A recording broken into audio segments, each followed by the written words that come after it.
જય શ્રી કૃષ્ણ મિત્રો, આજે આપણે બનાવીશું ખજૂર પાક. ખજૂરના લાડવા પણ કહી શકાય. એના માટે જોઈશે આપણે ખજૂર, બદામ, પિસ્તા, અખરોટ,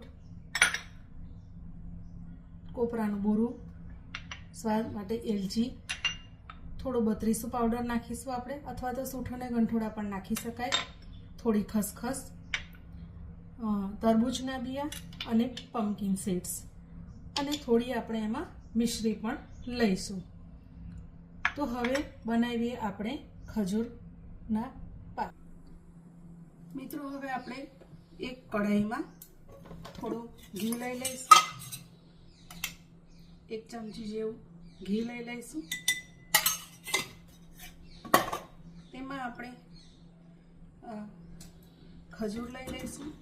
ખજૂરને થોડું સાંતળી લઈશું.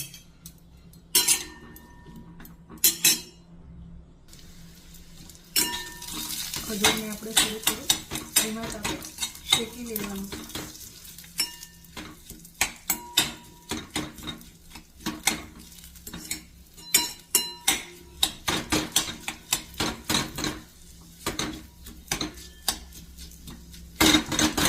ખજૂર આપણું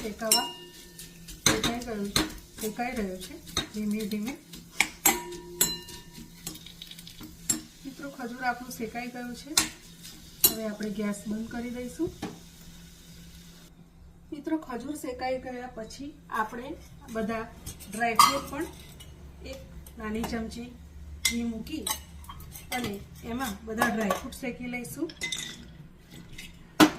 બદામ છે, અખરોટ છે, પિસ્તા છે, તો બધું ધીમા તાપે શેકી લઈશું.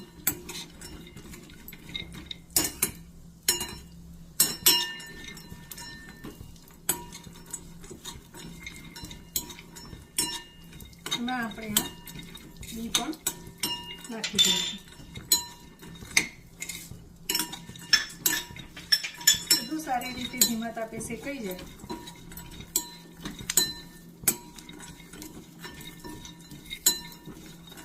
આપણે મિત્રો ગેસ બંધ કરી દઈશું. મિત્રો, આ બધું શેકાઈ ગયું છે અને ઠંડુ થઈ ગયું છે. હવે એને આપણે એક મિક્સી જારમાં લઈ અને બધું પીસી લઈશું. બધા ડ્રાયફ્રૂટ, કોપરાનું છીણ, મિશ્રી અને આ ખજૂર,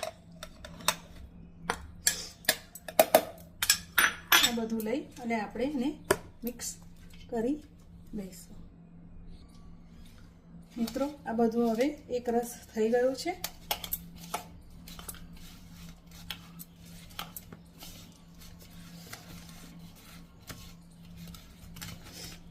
હવે આપણે એની અંદર ખસખસ, બત્રીસું પાવડર અને એલચી પાવડર નાખી લઈશું. મિત્રો, આ રીતે બધું બરાબર મિક્સ થઈ ગયું છે અને હવે આપણે એના લાડુ વાળી લઈશું.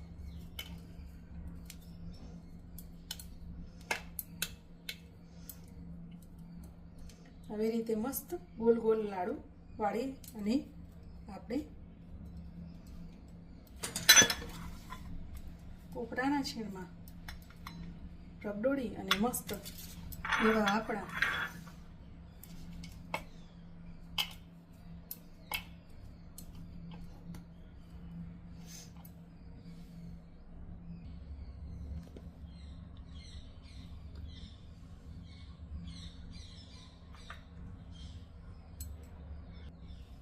જય શ્રી કૃષ્ણ મિત્રો, ખૂબ જ સરસ એવા પૌષ્ટિક અને શિયાળામાં ખાવા લાયક આપણા કોપરાના ખજૂરના લાડુ તૈયાર છે. તમને ગમે તો લાઈક શેર જરૂરથી કરજો. મારી ચેનલને સબસ્ક્રાઈબ કરજો. જય શ્રી કૃષ્ણ મિત્રો.